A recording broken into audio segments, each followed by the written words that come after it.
Hello, everyone. This is the Radio Worldview Podcast. My name is August Huckabee. The Radio Worldview Podcast exists to teach students to live and think with a biblical worldview so that they can serve Christ and lead the culture. Tune in every week for perspectives on cultural events, the arts, the great books, and what it means to apply a biblical worldview to every aspect of reality. Thanks for joining us today. I hope you enjoy. Well, welcome on the podcast, Micah. It's good to have you again. Sure.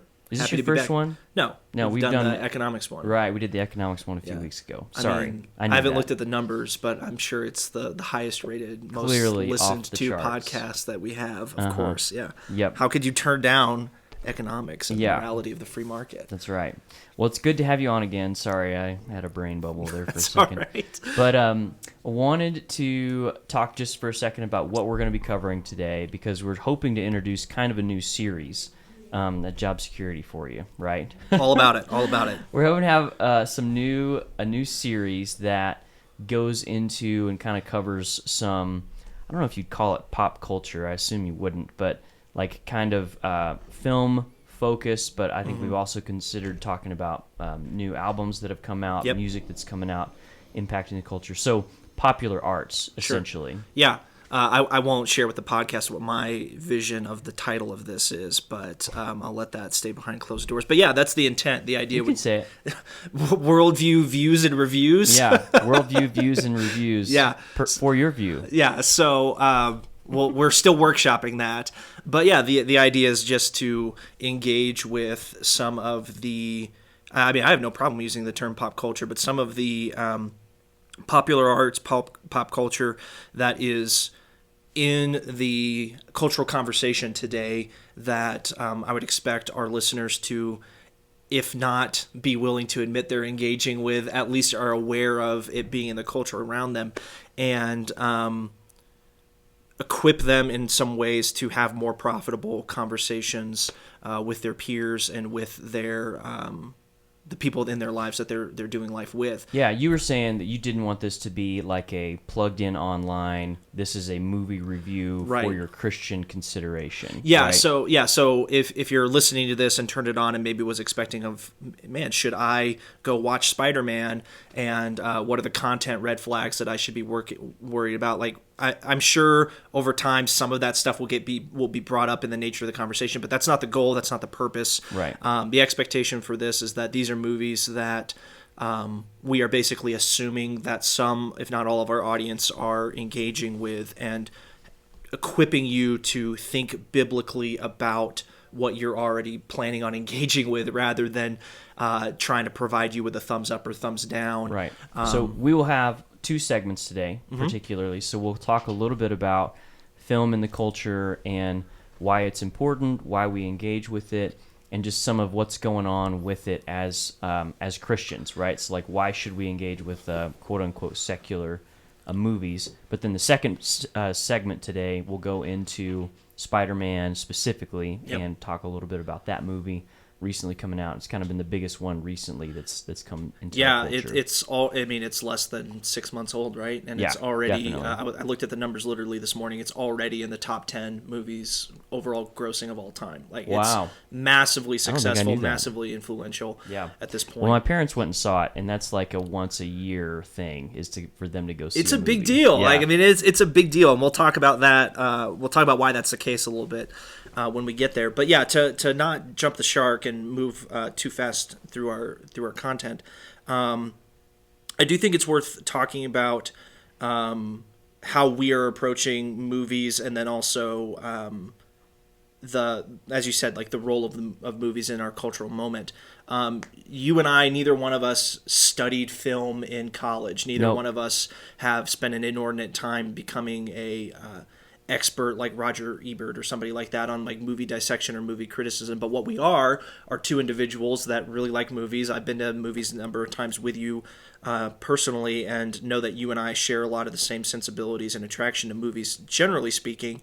But we're two people that like movies a lot, and we're two people that have made it our business to intentionally think critically and biblically about movies, or at least attempt to. Yeah. And so what I would want somebody listening to this podcast to take away from it is you can do this too. Like, this is not something that is Yeah. beyond your reach. Like, August and I are simply maybe a year or 5 years or 7 years, whatever, down the road a little bit further, having a little bit more experience in doing this kind of thing. But Yeah. Well, it's our job to think worldviewy about things, right? Yeah, And and- so that's kind of what we're trying to do. Right, and just to be clear, that's our job because we're followers of Christ, not Yeah, because we happen absolutely. to be employed by Worldview Academy. Right. Right. And I really started to think differently about movies at Worldview Academy. Like, as a student going to our Night at the Movies lecture Yep.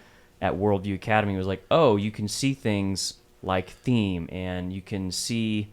I remember we actually had it was a film critic or a filmmaker come to our LA camp back in the day when I was on staff, and he did the movie Up, and he drew this really fascinating comparison of like, oh, this color represents the man's wife. Wow. And so she passes away early in the film, but then throughout it, whenever he's thinking about her, this color appears on screen, like just somewhere. And it just blew my mind, like the level of depth that those movies could get into. And it's like that visually, but then also just in terms of story and how to think about worldview as you kind of go through the storyline that's being happening. Yeah, and one of the things that is so powerful about movies is, I mean, they're such a sensory experience in multiple avenues, right? Yeah. Like when and they don't engage all of them. I mean, I don't recall ever smelling a movie, but Yeah. like you can, you're engaging both your ears and your eyes as you consume a movie, and those two things should be working in concert with each other. And so you can layer in through the visual elements, like you were talking about with the color scheme and the audio elements, more subtlety, more theme. My wife and I just started watching Downton Abbey again. Oh, yeah. And one of the things that jumped out at me during this start to rewatch, man, we were veering off left course.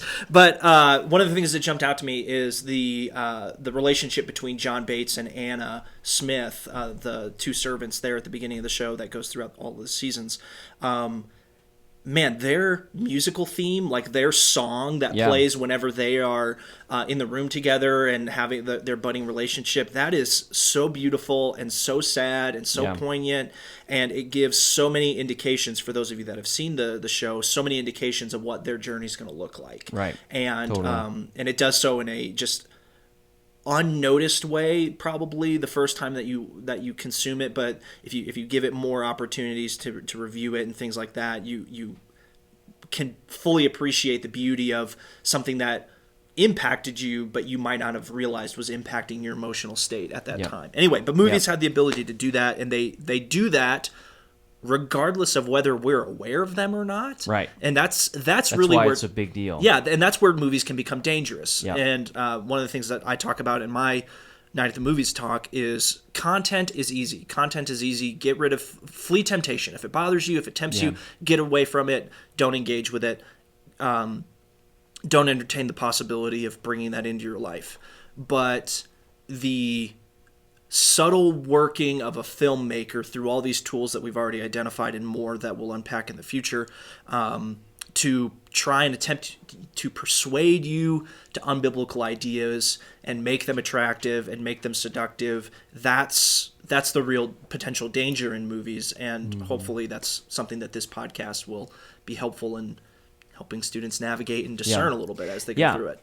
And the flip side of that coin is that it's also a really powerful teaching tool for the positive. Yeah, right? absolutely, absolutely. I think you texted me one of the questions that we might talk about, how Marvel movies tend to have sort of a conservative bent, right, in some ways. Yeah, and I hesitated sending you that message because I get the sense that is shifting maybe in the last couple of years with what Seems they've put that's out. Changed a little. But certainly, I'll say this, certainly the Infinity Saga, as what it's known, like from Iron Man, the first Iron Man, all the way through to where Thanos gets evaporated. By the way, this is going to be full spoilers for everything that we talk about. Yep. So if you haven't seen Marvel movies or Spider-Man, you might want to turn it off now. Yeah. But for the scope of those movies, from Iron Man all the way through Avengers Endgame, there is a subtle but definitive biblical conservative thread that runs through all of those movies. And that's not to suggest that everything is perfect. That's not to suggest that there's no issues to point out or genuinely identify as concerning or unbiblical. That's not what I'm saying, but just two very quick examples of what I'm talking about. In Avengers Age of Ultron, there's this massive dedication of time and energy within the movie to introduce us to Hawkeye's family, introduce us to the idea that Hawkeye is a family man, and that the family that we are now introducing is why he does the things that he does. It's why he picks up his bow. It's why he goes and fights aliens that are way out of his weight class. Right. It's why he does all the heroic things that he does, is because he knows he has this core family unit back home, and that's what he's fighting for and defending. And when you think about the amount of time that certain elements of a movie get and attention paid to them, it's massive. It's a massive demonstration of unpacking this piece of this character and showing why it's important and showing why it's valuable. And we as Christians, I think, shouldn't fail to recognize that as important. Like, the filmmaker is showing you what they think is worth fighting and sacrificing and potentially dying for. Yeah. And family's worth it. The family structure, the family unit, that good thing that God has instituted for our culture is worth all of those sacrifices and efforts to preserve, both for you personally, but also for families that you may have never met or may never interact with, but that is so poignantly and purposefully identified as this is what it's about. Is a really powerful moment. The second one that I'll run to just very briefly comes from one of my favorite movies of all time, and that's Captain America: Civil War. And we don't have time to unpack all this in great detail, but Captain America serves a particular function within comics and within movie telling, in that he's supposed to be the moral compass or moral center of the universe in that moment. And so if a filmmaker, if a comic book author, anybody creative that's using particularly Captain America or characters like him in the comics universe, another example of this is Superman, if the author puts words in their mouth, that's what they want you to identify with. That's what they want you to see as good, noble, praiseworthy, and basically the side that you should be identifying with. And that movie toes that line in a really effective way of still presenting kind of the, how to say this, maybe the attractive side of the other position in the argument, and to, I guess, kind of honestly try and represent that. But if the filmmaker puts words in Captain America's mouth, those are the words you're supposed to identify with.